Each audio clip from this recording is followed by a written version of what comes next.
Olá, cervejeiros, sommeliers, entusiastas de cerveja, bem-vindos a mais um episódio do Beer School. Antes de começar esse episódio, quero agradecer profundamente a todos que abraçaram a ideia da campanha que a gente fez no Apoia-se. Se você não sabe do que a gente está falando, vê o vídeo da semana passada, onde eu explico tudo e peço a ajuda de vocês para poder continuar o canal.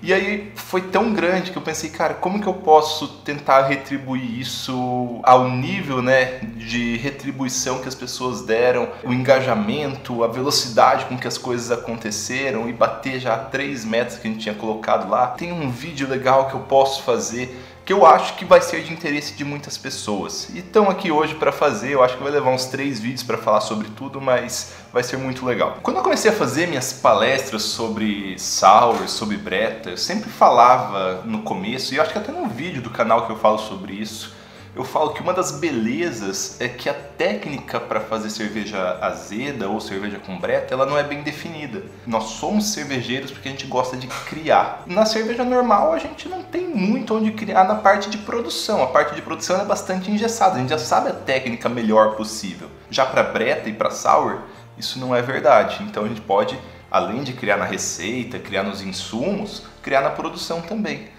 Só que eu estava enganado, a gente tem possibilidade de criar e existem técnicas novas de braçagem surgindo. E surgiu faz 1 ano mais ou menos uma técnica muito foda. E é isso que eu vou falar hoje. Vamos ver?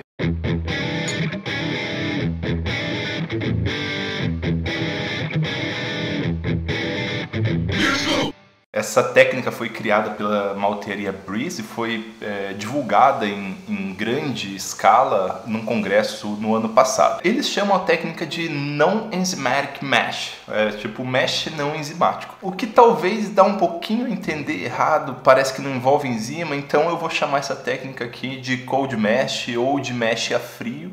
Mash é aquela etapa que a gente coloca o grão na água e cozinha ele de 40 até 80 graus, dependendo das rampas que a gente faz. Então nessa técnica, basicamente a gente faz a etapa do mash a frio e a gente pode ganhar muita coisa na questão de aroma, sabor e cor. Faz mais ou menos 1 ano, 2 anos que eu conheci uma técnica para preparo de café chamada Cold Brew. Eu imagino que vocês devam conhecer ela, tem no Starbucks o Cold Brew.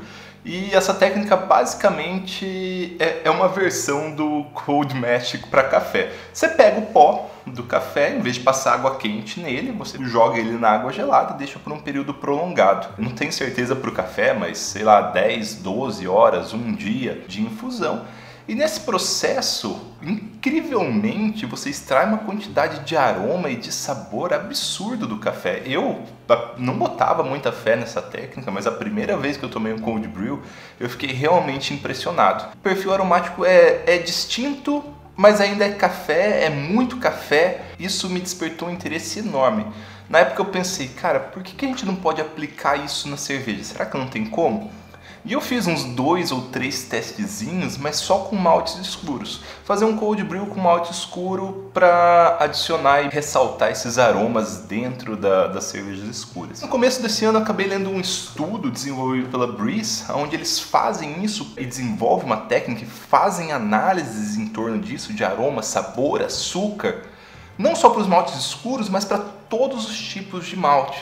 E os resultados, para mim, foram impressionantes. O uso dessa técnica permite obter quantidades absurdas de aroma e de sabor provenientes do malte. Além disso, ela também permite a gente obter uma quantidade de proteínas boas muito grande. A proteína que vai ajudar na formação de espuma, a proteína que vai ajudar na retenção de espuma, e se a cerveja for muito leve, até dar uma sensaçãozinha de corpo. Por outro lado, como nem tudo na vida são flores, essa técnica tem a desvantagem de obter baixíssimas conversões em açúcar e não obter um monte de coisas que, em geral, na maioria dos estilos são ruins, tipo beta-glucano, proteína de alto peso molecular, e é legal porque tem tudo a ver com a série de malte que a gente está fazendo em paralelo. Então, se você não está assistindo a série de malte, assiste a série de malte, ela não está com uma audiência muito grande, eu achei que os cervejeiros iam se interessar mais, mas saber o que acontece lá é fundamental para entender o que acontece aqui. Para a gente fazer um paralelo, vamos começar com o mash tradicional. O que a gente faz? A gente pega, moe o grão, faz a infusão desse grão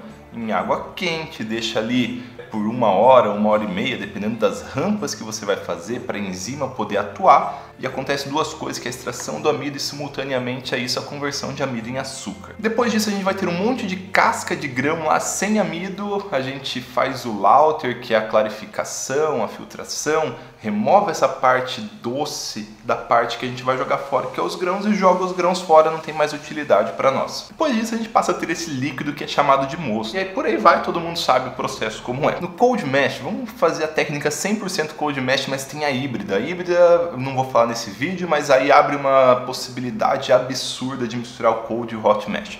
Mas no cold mesh a gente pega o malte moído e em vez de fazer a infusão em água quente, a gente faz a infusão em água fria, 8, 12 graus. O problema é que isso aí passa a demorar muito mais, então esse período de infusão ele dura em torno de 8 a 12 horas normalmente. Nesse processo vai haver um pouco de extração de açúcar, dependendo do tipo de malte que você está usando, por isso que é fundamental entender a série sobre malte. E você vai sair desse processo então, aí você separa os grãos para um lado e esse caldo para o outro. Esse caldo é o mosto frio. Com esse mosto frio, você vai continuar o processo de braçagem como se nada tivesse acontecido.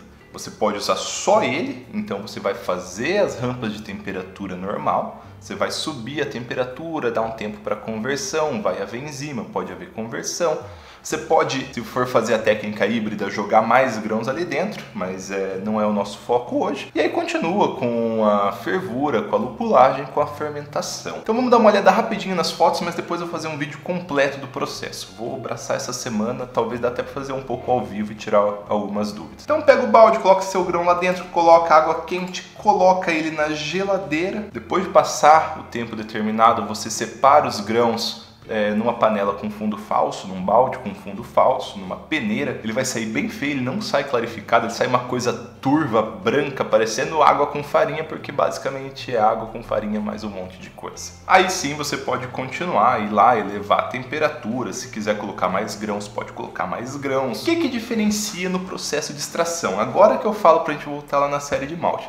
Lembra que eu falei que o malte, ele é basicamente um saco de amido, e para proteger esse amido existe uma série de estruturas, e quando lá na maltaria se começa o processo de malteação, as enzimas elas vão quebrando um pouco dessa estrutura do endosperma para trás. Aí então o malteiro para o processo para não dar uma super conversão, uma super modificação, e a gente termina o processo depois no processo a quente. Quando a gente usa o processo a frio, a gente não termina esse processo de degradação e a gente tem pouquíssimo acesso ao amido que está naqueles grânulos maiores. E aqueles grânulos maiores são basicamente um saco de amido. Ali só tem amido lá dentro. Amido, beta-glucano e proteína. A maior parte dos compostos de aroma e de sabor do malte estão fora dali, porque amido não tem aroma, amido não tem sabor, amido é farinha. A maior parte dos compostos de aroma se formaram ali fora, onde foi mais fácil as coisas acontecer. E quando a gente faz o mesh a frio, basicamente a gente separa esses sacos de amido grandes que a gente não tem como ter acesso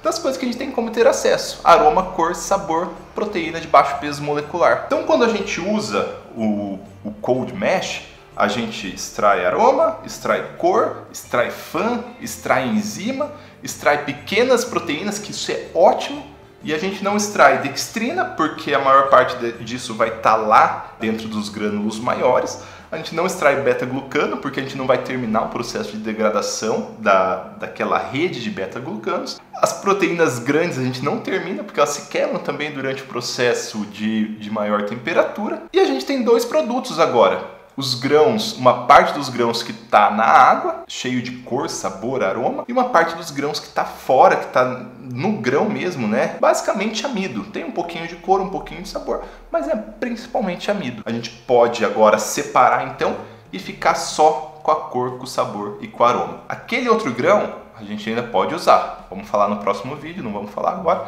Ele tem muita aplicação, mas agora a gente tem um pouquinho aqui, um concentrado de cor, sabor e aroma. Nos estudos da Breeze, eles perceberam que mais ou menos 75% do amido sai com o grão e mais ou menos 25% do amido sai no cold mesh. Então, dê uma olhada nesse gráfico do estudo deles. Então, no extrato, para cada 100 gramas de malte, no tradicional a gente obtém 76 gramas de extrato total, que soma os açúcar fermentável, não fermentáveis, proteínas.